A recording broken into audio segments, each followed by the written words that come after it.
Hello बच्चों।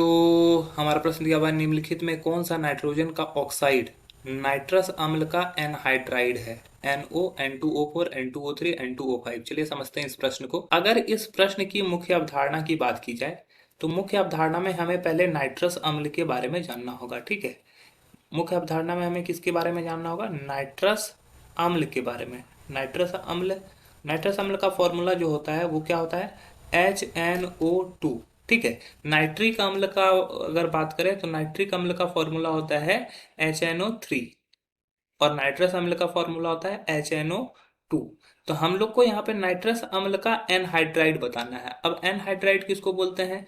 Anhydride जो होता है वो बोलते हैं जब किसी उससे जल को निकाल दिया जाए, यानी कि जल के मॉलिक्यूल को निकाला जाए तो वो एनहाइड्राइड बोला जाता है।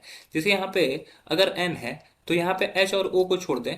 N का यहाँ पे ऑक्सीकरण संख्या मान लो X है, ठीक है, और यहाँ पर H को हटा देते हैं, बचा ऑक्सीजन। ऑक्सीजन का ऑक्सीकरण संख्या -2 है। ठीक है, तो इसका मतलब कि इसका ऑक्सीकरण संख्या -2 और यहाँ पर इसका ऑक्सीकरण संख्या +X है, मान लो +X है, तो इसके आवेश को नहीं लिखा जाता है और इसके क्रॉस मल्टीप्लिकेशन कर दिया जाता है। तो ये हो जाएगा N2OX। ठीक है, तो ये इसका एनहाइड्रस होगा। अब चलो समझते हैं कि यहाँ पर X का वैल्यू कैसे निकलेगा। तो HNO2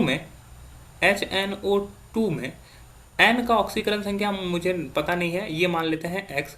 और हाइड्रोजन का ऑक्सीकरण संख्या होता है +1 और ऑक्सीजन का ऑक्सीकरण संख्या होता है -2।